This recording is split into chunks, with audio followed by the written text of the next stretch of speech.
maybe 12, 15 years ago when I was first starting to write my novels, there wasn't as much opportunity or we didn't really know the potential. But now the sky is sort of the limit. And it's so exciting to take your own creative endeavors into your own hands. Mm-hmm. And I would say that feels more freeing sometimes because I talk to writers all the time, say, I want to write a new genre, or I want to write under a pen name, or I want to go back and get my rights back and self-publish something that was traditionally published. And you can do all of those things.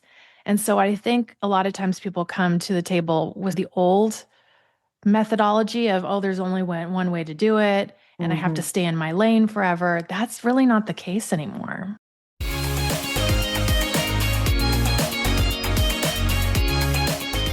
Welcome to the Wish I'd Known Then podcast. I'm Sarah Rosette. And I'm Jamie Albright. And this week on the show we have Nicole Meier. Yeah, it was great. It was a really fun interview, and it was my first time meeting her. Was it yours? Mm-hmm. Yeah.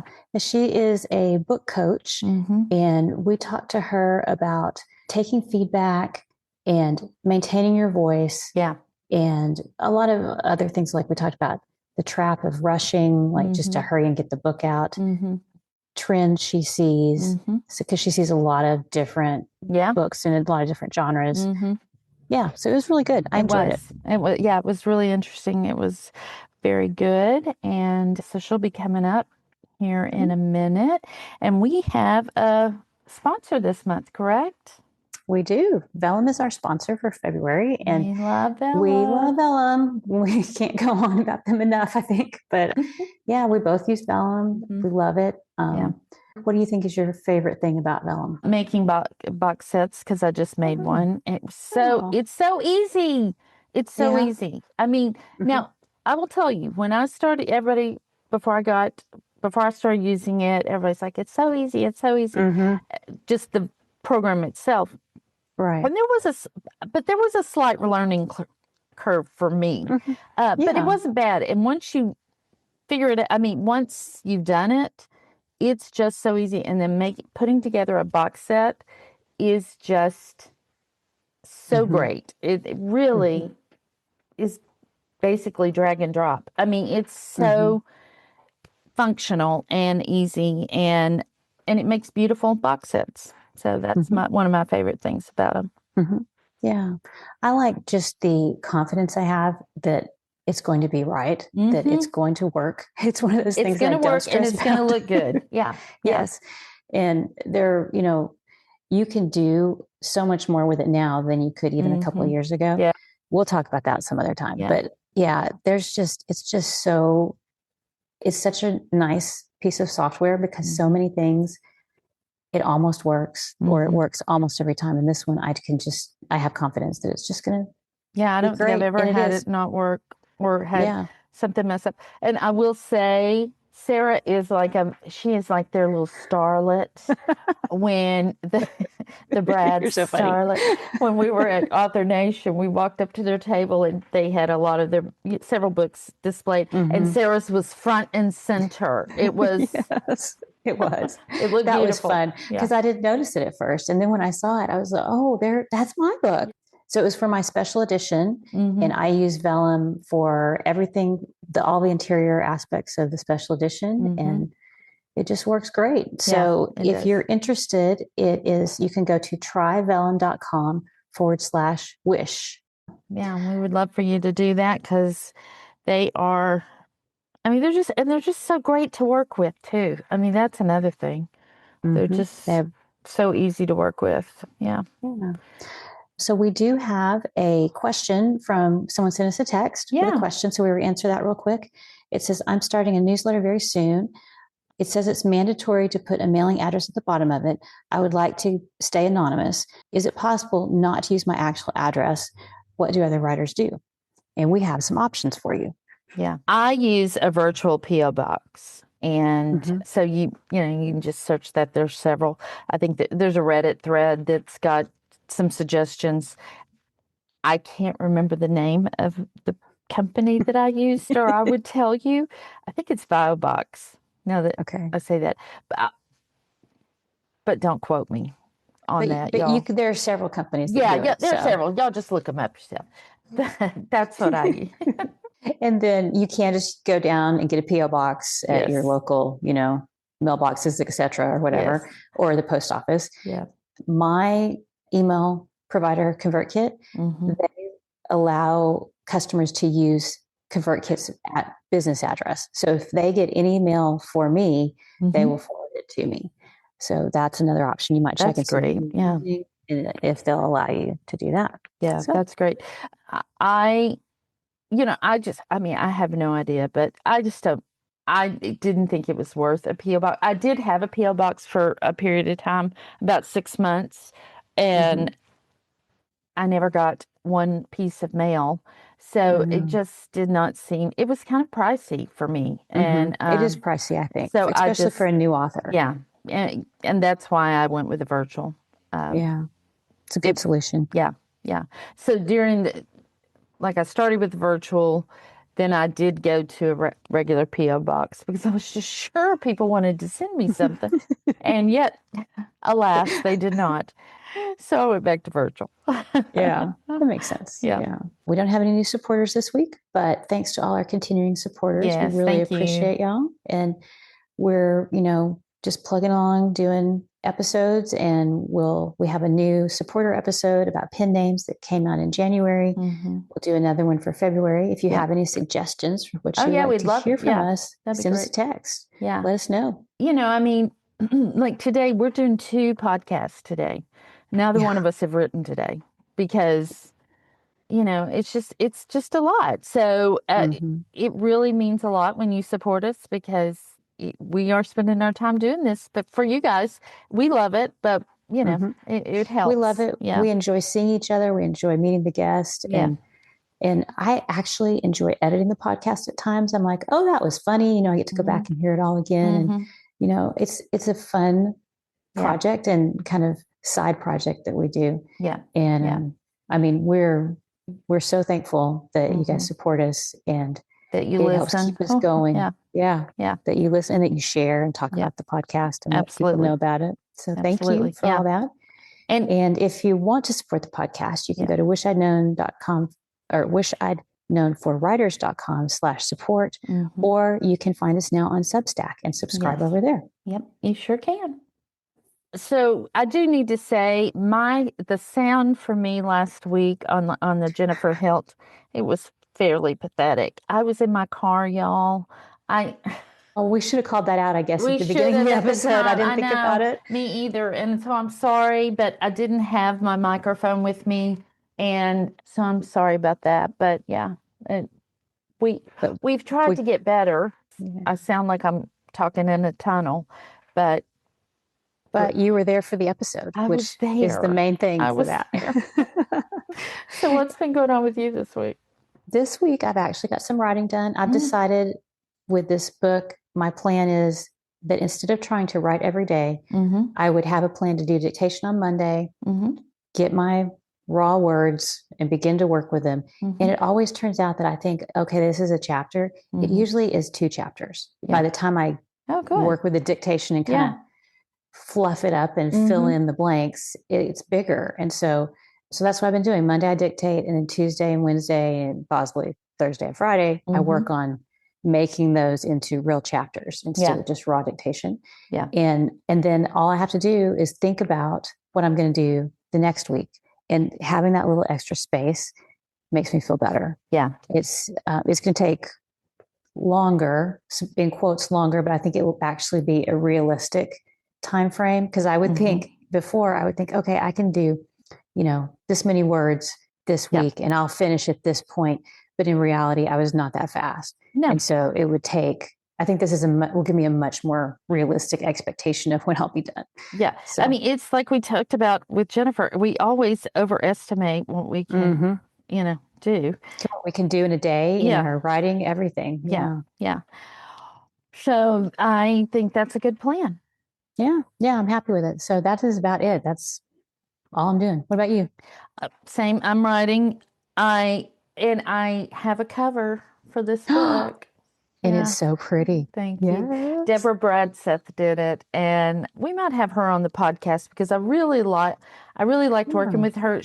I've never worked with her before because this is a new genre. I wanted someone that was kind of genre specific to do it. So I asked Rachel Hanna, who did her covers, and Deborah does hers, and she was so easy to work with. And I think it's because she does a lot, like she asked you a lot of questions on the front end. And I happen to do her package where she does market research kind of thing and looks at the covers in the top, I don't know how many, 25 or whatever. And but then she put them together in a collage with my cover in the middle. And like I didn't even, it blended together so seamlessly that I was like, oh, wait, that's my cover. Like at first I thought she was just showing me I was like, no, that's the cover she's working on. And literally we did three revisions, and they were so tiny, like tiny little things. But one interesting thing, I had asked her if she could change my name to the same font that on my other books, because I just felt like maybe that would be consistency would be good. And she said she would, but she recommended against it because in women's fiction, it's usually the same font, or at least a very similar one. And I deferred to her expertise because, again, y'all, as I've said many, many times, if you're going to talk to an expert, you can at least do the courtesy of trying what they've said. And so she knew more about this genre, the covers in this genre than I do. So I went with that. And I cried when I saw it. It's perfect. It's just perfect. And so I've been writing, but one really, it's funny, but it's also a little disturbing, I think, thing. I had a scene that I was not sure about the grammar. Like it was the family, and there are a million characters in this book, and they're all in this one scene, and everybody's talking, and so I just put it in Claude and said, "Hey, would you check the grammar on, fix the grammar on this, or tell me where the grammar's messed up or whatever." And it did. And then at the bottom, then it went on and said, "This is a great scene. It's so funny. It's so realistic. I've known families like this." Really, Claude? And you went, wait a minute. Really, Claude? Mama Claude, Daddy Claude, and Baby Claude, y'all and Claudette. And Claudette, y'all have known some families like that. It was just, it was hysterical, but it was also really, like disturbing. Yes. But yeah, that is funny. So, my husband was working on a project. He was asking a question. Claude came back, or one of them, I don't know what he was using. It came back and said, this is too boring. I don't want to do this anymore. Yeah. Yeah. Well, it did that to me too. It told me, he was like, I'm done with this conversation. But that was when I was using a third party. I wasn't actually in Anthropic's, on Anthropic's site. I was. This Claude does not do that. However, it does cuss. It cusses. That's but hilarious. Then I heard it puts in it puts out what you it put in. It reflects back. So that could be on me, but it does cuss, which is that is funny. Yeah.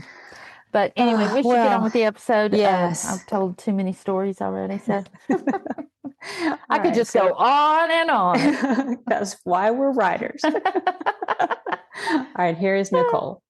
Today, we're really excited to have Nicole Meier with us. Hi, Nicole. How are you?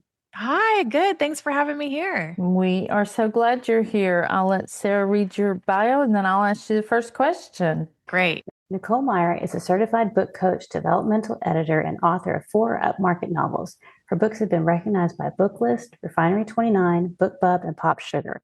She also hosts the Whole Writer podcast for writers that shares insights and encouragement to help you build confidence, nurture your writing craft, and create stories that truly connect with readers. That's a great bio and just a great service. Anybody that can help with the story is like my hero. I appreciate you. So tell me, how did you get started working with writers? I bet this story isn't too uncommon, is that I did my own pivot over the pandemic. I naively thought we would all be home for just 2 weeks. Oh, yeah, I did too. I made a video. Couple of weeks, y'all. We're going to be okay. Just a couple of weeks. And so I had thought there's a lot of creatives. I have a lot of creative friends, and I think I'll just throw up a workshop online while we're at home. And that was for all creatives. So the first workshop I had was just come free, whoever. And I had writers, painters, sculptors, I had all kinds of people show up. And it was just about keeping the creative process. After that was done, it morphed into another one and another one. And January became February, March, April, May. And by that time, it was mostly writers who stuck with me. I thought, oh, I think this is coaching, but if I'm going to do this, I need to do it right. So I pressed pause and I got certified. I went through a pretty rigorous program and got certified to be a book coach. And then from there, I started building my developmental editor practice. And I just loved it because I thought I wanted someone so badly to walk beside me from beginning to end when I was writing books. And I just didn't have that one person. Yeah. So, I always tell people I'm serving my younger writer self with what I'm doing now. Yeah. That's perfect because you have the experience. So one of our questions is, do you have any aspirations to write? But obviously you've written several fiction books. So tell us about those. I have 4 novels out there. And what a lot of people don't know is 2 of them are with a hybrid press and 2 are they're agented and with a traditional. So I feel like I've walked different paths. And I love the idea of there's no one set rule for how an author reaches their readership. Right. And I write what people call feel-good books. So I write upmarket women's fiction. So it could be anything from family drama to sisters or friendships. And my 4th one came out 2024. And I told people that was probably my last novel. I think I'm going to move into nonfiction at this point, just because as we all evolve as creatives. And to be honest with you, I really love helping other writers. I feel a lot of joy from that. So I spend most of my time doing that. That is awesome. I always think the best editors are the ones that have been writers because they understand us, especially the ones that really work closely with authors. I think they make really good editors because they understand how we think and work.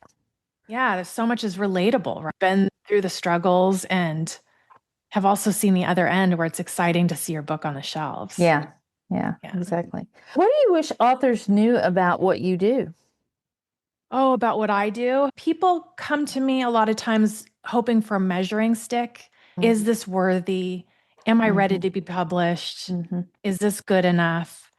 And what I always want to tell people is, yes, I can all day long help you with developmental edits and story structure and the architecture of your novel or memoir or narrative nonfiction. But what really matters is if this is on your heart, then it absolutely has worth. Yeah. And no measuring stick that I have can compare that for you. If this is something that you're passionate about, we can absolutely make it strong and make it what you want it to be. I love that answer. That's really great. Yeah. Because I've found myself doing the same thing. Every time I send it, I think the same sort of things. Yeah. At what point in the process should an author send their book to a developmental editor? I actually have pretty strong ideas on this because I feel like people flip-flop it or they rush too quickly. So I would say a perfect formula for me is to suggest someone have a writer friend or a critique group or even just some sort of support system that they can have first. Because you really need someone to talk things through, not necessarily show them pages or ask for feedback, but talk through the struggle and brainstorm with you. And then I would say, think about if you wanted to get professional feedback, think about a book coach or an editor. And I also want people to know that you don't have to spend thousands and thousands of dollars if that's not in your budget. There are so many ways to get help. You can enter contests. Sometimes people do giveaways. There's all kinds of ways. But that helps you with the architecture of your story and making sure that each scene has structure and it's being told in a way that readers will appreciate. And then I say the third thing is a beta reader, and that is someone who's reading it for enjoyment. They're reading it like an audience would read it, and their kind of feedback is going to be pretty different than the feedback you get from the friend or the editor. So hopefully that answers your question. Yeah. That's a good system, I think, because it gives you some different perspectives that you can compare and contrast with and see what people are saying. Yeah. Yeah, and you don't have to be alone. I think so many of us have had parts of our career where we were so isolated, and that's not what it's about anymore. I think those days are gone. Absolutely. Absolutely. Yeah. Is there anything that you wish you'd known about working with indie authors before you started this? I think what's so exciting about indie authors is that the landscape has changed and there's so much opportunity. I would say maybe 12, 15 years ago when I was first starting to write my novels, there wasn't as much opportunity or we didn't really know the potential. But now the sky is sort of the limit and it's so exciting to take your own creative endeavors into your own hands. And I would say that feels more freeing sometimes because I talk to writers all the time, say, I want to write a new genre, or I want to write under a pen name, or I want to go back and get my rights back and self-publish something that was traditionally published. And you can do all of those things. And so I think a lot of times people come to the table with the old methodology of, oh, there's only one way to do it, and I have to stay in my lane forever. That's really not the case anymore. Yeah. We often are our own limiter. Yes, absolutely. What do you see authors doing that they think will produce results, but they don't, and they're spending a lot of time doing it? Yeah. Rushing is the number one because they're trying to produce this thing and they're going at it with this sort of hard charging, gaining sort of attitude. And I get that. I have been that person. Trust me, I've been that person multiple times. Yeah. But when you are trying so fast to rush to the finished product, you skip all of these steps that are foundational, right? I didn't even learn story structure the first time I wrote a novel. I just wrote by the seat of my pants and was so concerned with the next steps of selling the book and seeing it on the shelves. Right. I skipped a lot of steps. I would say, yes, you want to produce something that is a book, a readership, an audience. But what about the part that's the process and why you're doing it? Remember why you're doing it. If you don't know why you're doing it, spend a day journaling about it. If you don't know your intention or your story message, spend a day journaling that too. Right. Because that will really serve you during the hard parts, when you feel stuck, when you don't have momentum, when you get torn away from this project because life is demanding. Go back to those core fundamental things, and that will help you from racing through just to get the product. Yeah. I think we've all done that. Yes, feel a little called out. Yeah. Had been attacked. You seem so nice, but here you are just calling us out. But I'm also calling myself out because I was that person for years. Yeah. And I think too, book is such a long project. You feel like you must, you know, make as many gains as you possibly can, as quickly as you can to keep the momentum going. Yeah. It's true that there is no deadline and we don't have to hurry that much. We're so worried about keeping the audience hooked and keeping the momentum and staying relevant. So I get it. It's relatable, but it also hurts the process. Yeah. If you're not built to go fast, it can really mess you up. Since you work with so many writers and have seen lots of different authors and genres, have you noticed any similarities between writers who have been successful over the long haul? I have. And you guys will know this too because you are in this world, but tenacity is king. Yeah. It's really people who, no matter if their manuscript is in bad shape or not, no matter if they've gotten a rejection or a beta reader says it didn't resonate, they keep showing up. They keep showing up because it matters to them. And I know that might sound cliche or trite, but it's really the people who sell their books and do well are the ones that have that sense of tenacity and they keep at it. That's really the number one thing. And then the number two thing is community. It is amazing when you have a sense of creative community around you. Yeah. A writer friend, maybe a workshop you show up to. Maybe you like to go to conferences and meet people. But community is really the thing that carries people through. I think that the tenacity, you have to have that on a lot of levels. There's just nothing worse than getting a bad critique back on your book before it's published. It's better before than after, but you just have to learn to push through those and lick your wounds for a day or two and then get back in the story and fix it because it's fixable. They're all fixable. But yeah, that's hard. That's super hard. Yeah. That's such a good point. It's all fixable. None of us are broken as a creative. None of us are broken on the page. Everything can be strengthened. Yeah. And that's sort of freeing to know just that in itself. What's the most common mistake authors making besides going fast? We talked about that. Yeah. So something I talk about a lot over on my Substack is that I've done this myself. That's why I'm saying we tend to want to get the story out of our heads so quickly, is that we hold readers on the surface. And what I mean by that is we don't show character interiority. We don't show the motivation, the why. Why are they making this decision? Why does it matter?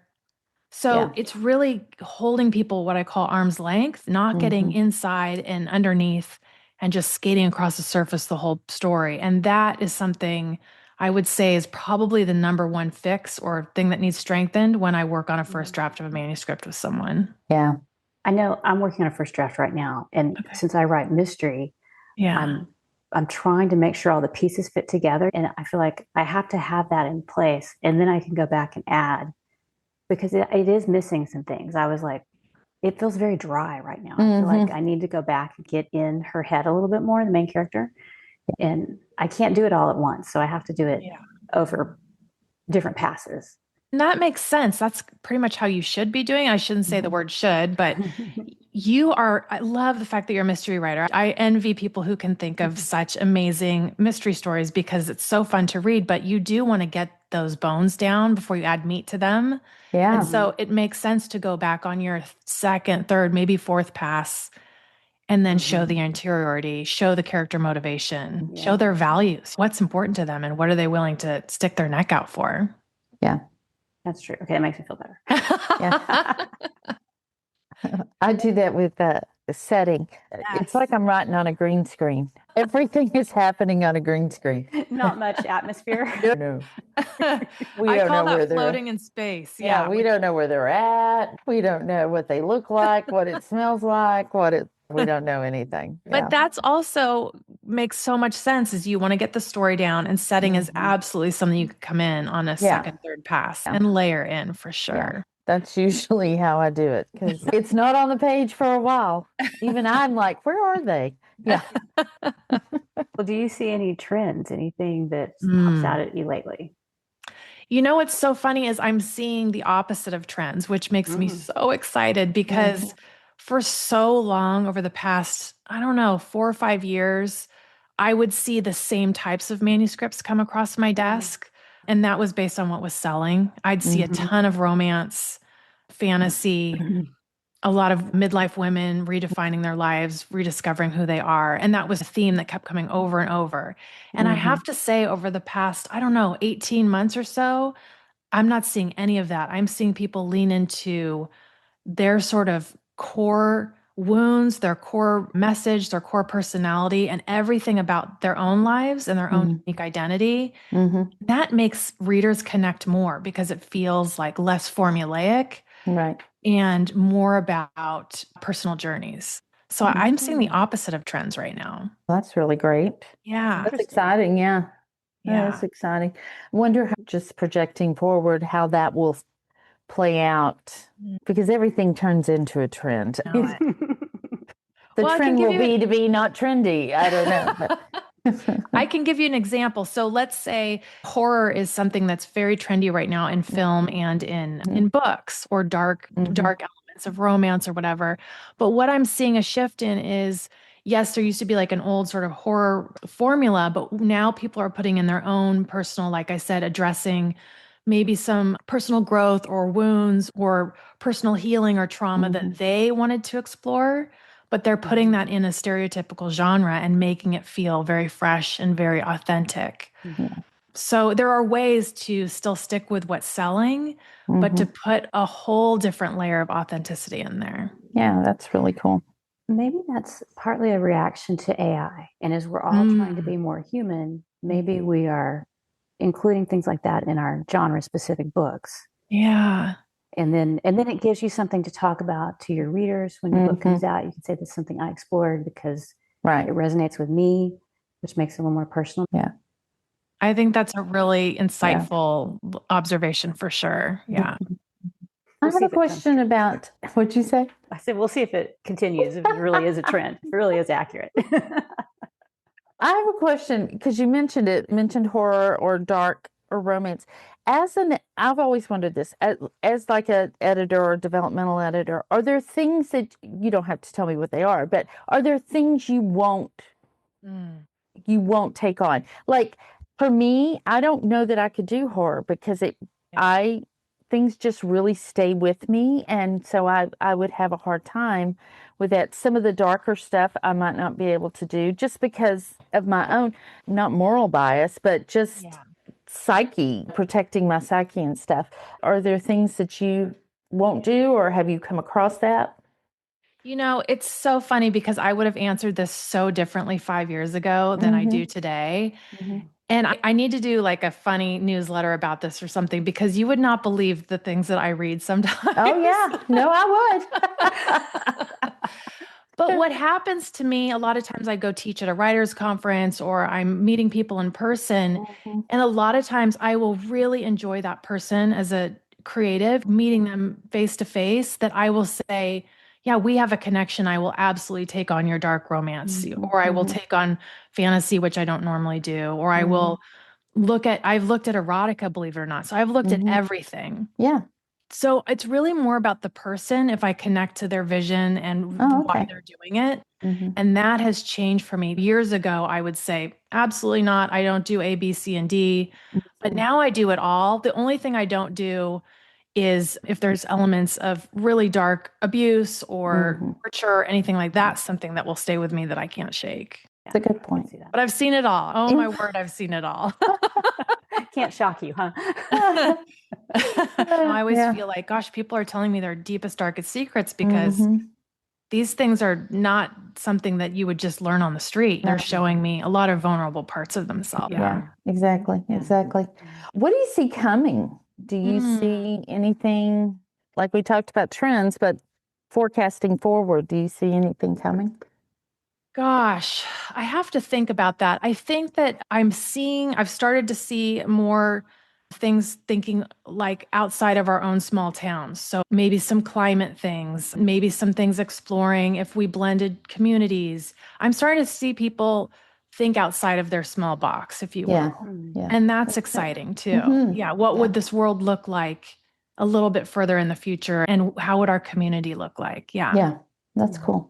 I want to make sure we have time to talk about handling feedback because I just thought it was so interesting to talk about handling feedback without losing your voice. Because I think that's what a lot of us are afraid of, that we will lose our voice or we'll become so generic that we won't stand out. So what are your tips around that? Yeah, I like to talk about feedback as a listening experience. And so what I mean by that is we're listening to three different things when we get feedback. We're listening, obviously, to the person giving us feedback, but we're also listening to the story. What does the story want of us? What does the work want it to be? And the third thing is we're listening to our own creative voice. Yeah. What do I want to say? What's the story message? How do I want people to feel by the time they reach the end? And it's this sort of dance or balance, if you will, that brings in those three voices. But it really requires us to get quiet, which is hard because when I get feedback, I react. I have emotions and I have all these things spinning through my brain, but it asks us to really get quiet and think of getting feedback as a listening experience and to think about those three different voices I'm listening to and what each of them is wanting to tell me. Does that help? Yeah, I really like that. If you could get feedback and you could say, this is legitimate, but it doesn't match with the story I'm trying to tell. Right. Yeah. Or my personal vision of what I want to do. Yeah. And you really have to stick to your guns about your writing voice and your vision. And sometimes it's also about who's giving the advice. Are they trusted or are they not? Are they someone who gets it on a bigger picture or do they not quite understand? And that really lets you know, okay, how much of this feels like it's chipping away at what I stand for or how much of this is supporting what I'm trying to do. Yeah. And I think that's really important. And the thing is, I don't think as a newer author, you know that yet. Yeah. I think that like with my first book, I knew what I wanted to say. I had a pretty unique voice, I think, but I was pretty, what's the word I'm looking for? Like people could talk me into stuff pretty easily. I was easily influenced. Yeah. Because I wasn't secure and confident in my voice and in myself as a writer. And I think that, over time, it's better. The book I'm writing now, if I get a suggestion that it's a good suggestion. They're not wrong. It's just it doesn't fit with the story I'm telling. Yeah, that's a really good point. When we were all starting out, we just would take any feedback we could get because we're so thirsty to hear how it's landing with people. And did they get what I was trying to do, or am I awful? We're just ready for anything. So that's a really fair point. But I would say to anyone that's new, has never gotten feedback, to really allow yourself to sit with it for some time. Don't react. Come back to it in a week or so and look at whatever the feedback was, if it was written or you took notes, and go back to those 3 things: the person, the story, and my own voice. Yeah, exactly. What do you do when you're stuck on revisions? What suggestions do you have?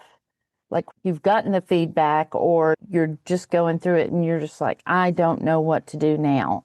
That's a really good question, and it's very relatable. So many people do get stuck because it feels like you've given an assignment, but you don't really know the parameters of the assignment. So I do like to rely on a few frameworks. I like to rely on the 7-point story arc in terms of, do you feel like there's something going on with your plot? Or if there's something within a scene, I rely on elements of a scene. I have a framework for that too. And I would say when you feel stuck, go to a framework that feels like it's supporting you and can give you guidelines of how to approach what's wrong or what's missing. And that 9 times out of 10, if you say, okay, I'm going to just take the 7-point story arc and all the definitions of the major plot points and see if I could just answer them for myself. And if you can't, you say, oh, I see how that person's feedback lines up. I'm totally missing a midpoint, or I'm totally missing a resolution. And then it will get those creative juices flowing again. And the same thing for a scene. If you can look at the different elements of a scene, do I have a scene goal? Do I have a climax within the scene? And if you can't answer those for yourself, and does this match up with the feedback I was getting?